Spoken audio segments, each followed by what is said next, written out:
This is Dolynny TV, ladies and gentlemen. Good afternoon, good morning, wherever you're tuning in from, as we are in full recovery mode this fine Saturday after an 8-2 blowout win over top of the LA Kings. And my goodness, does it feel good to say that because, game one, right? Game one for a lot of folks, I think, was a disappointment, but no bigger disappointment to anyone than to the Edmonton Oilers, who have come roaring back with 14 goals to the Kings, 2 goals the past 2 games.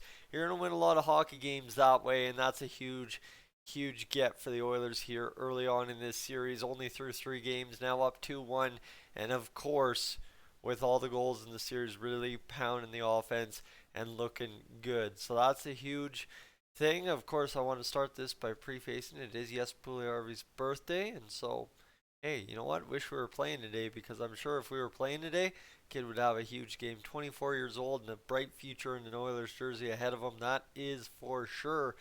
But you go over to sportsnet.ca, and I just want to take a quick peek around the website and kind of get you going for what you need to know. As yeah, one thing I think everybody was worried about, and I talked about it in my playoff preview, was playoff Jonathan Quick.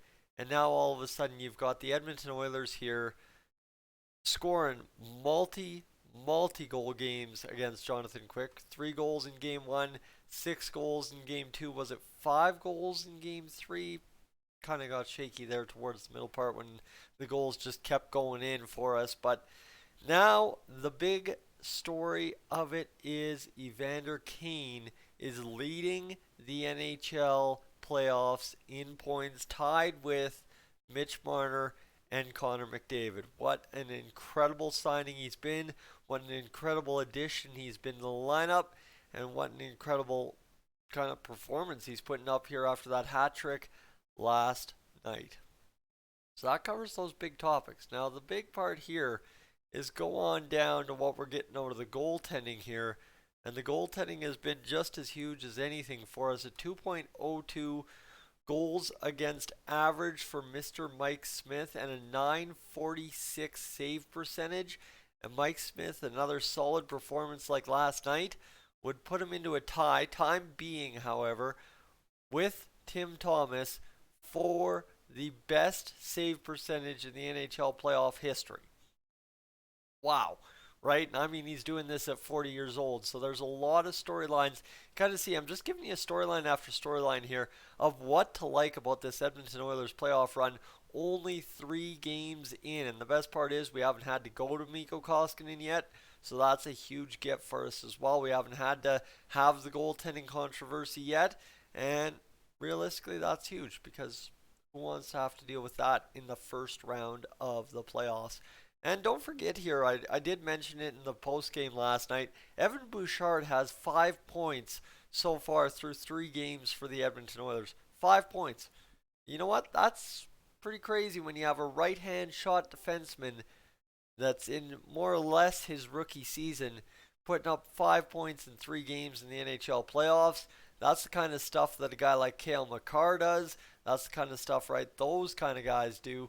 And Evan Bouchard doing it just dandy for us here and getting the job done so far through a handful of games. So that's a nice get. Leon Draisaitl with 3 goals in 3 games. There's just no shortage of storylines here. And then the plus minus, right? The even strength scoring and stuff. Darnell Nurse +6. Connor McDavid, when did you ever hear that he's a +6, right? The old adage was Connor's such a great player, but why is he always a minus?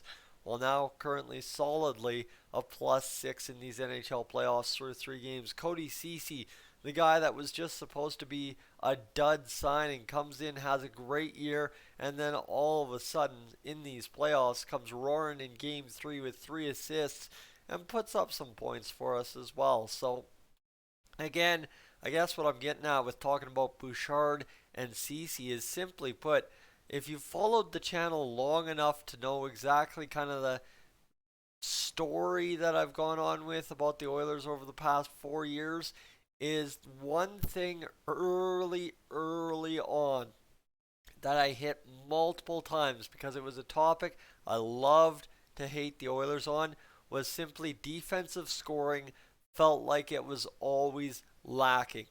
Now for the Oilers, you have four defensemen capable of putting up solid point totals night in, night out. Who are the four? Nurse, Cece, Barry, and Bouchard. Don't forget that Duncan Keith, when on the ice with Connor McDavid or Leon Draisaitl, seems to chip in a timely assist as well. And then, of course, you got Chris Russell in there, who just kind of does his thing. Brett Kulak, same thing, does his thing.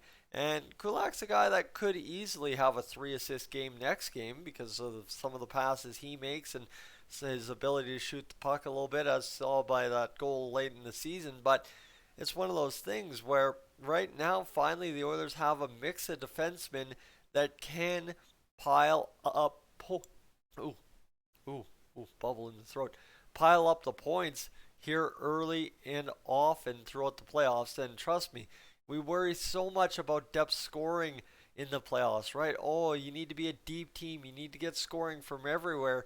But I think everybody tends to focus it mostly on the forwards, right? If you're not getting scoring from your fourth line, then you're not getting depth scoring. Whereas, guys, if you're getting 2 or 3 extra points a game from your defense, trust me, that more than makes up for your fourth line not doing anything.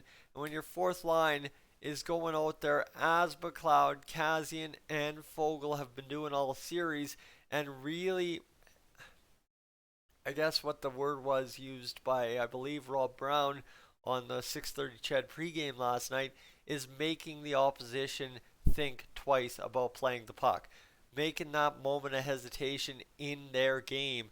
And that's what, I mean, line 1 through 4 plus the defense has done very well all series long so far. But when you have a line that specifically is meant to do that and they execute it 100% of the time, that's not a bad thing at all. I know I'm still seeing guys blaming Kazian for being out of position after throwing some big hits. Trust me, you know what? Game 3, when you're up 6-2 and Kazian wants to throw himself out of position, not a problem.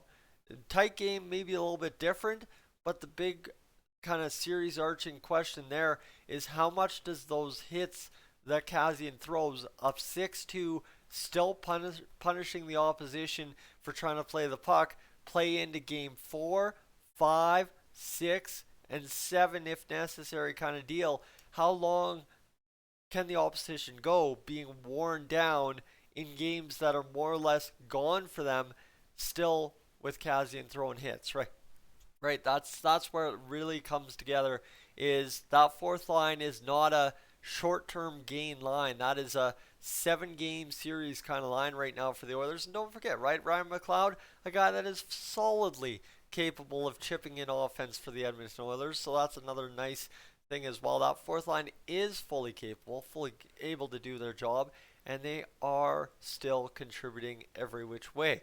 And of course, then you got the third line, Nugent Hopkins, Ryan McLeod, and Derek Ryan, who have all, or Ryan Nugent Hopkins, Derek Ryan, and Josh Archibald so far, who have all been effective. Obviously, not the greatest line, probably our weakest line of the playoffs so far until that third period, where Nugent Hopkins puts up 3 points and Derek Ryan puts up did Derek Ryan? I think he got an assist, and I think Mr. Josh Archibald also had that beautiful throw to Nuge in the middle there that tippity tapped the goal. But right, you're looking at that line. Yeah, they're probably the weakest line on the Oilers when it comes to 5-on-5 play, and they're still managing in an 8-2 win to contribute quite a little bit to the score column. Then you got Leon Draisaitl's line and Connor McDavid's line. I don't need to talk about them forever because you know what they're going to contribute. Obviously, the Kane hat trick. Draisaitl's line, I don't think they were too active 5-on-5. Draisaitl had 2 or 3 grade A chances last night, so I guess definition of active is relative to what I'm trying to say. But you get where I'm going is there's no shortage of great storylines for the Edmonton Oilers through 3 games, and the biggest storyline yet is the possibility to finish it on home ice is still there, my friends. Right? We go to LA, we win by 6 goals again.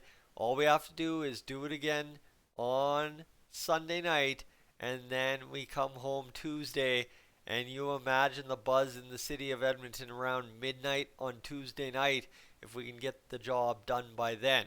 Obviously, lots to be done yet. The Kings should be able to respond a little bit more significantly than they did last night, but we'll see what they hold, and we'll see if the Oilers have yet another gear, because that's the thing. The playoffs are all about peaking at the right time and finding gear after gear after gear that maybe the players didn't even know they had. And then the cool part about this is everybody and anybody in the hockey universe is really jumping on board that we are seeing the best Connor McDavid we will ever see right now. This season, potentially next season as well, but these next 2-3 years are going to be the peak of Connor McDavid, and we're in the playoffs doing big things right now with that Connor McDavid. So don't mind me, I like it, and the physicality, who doesn't love it?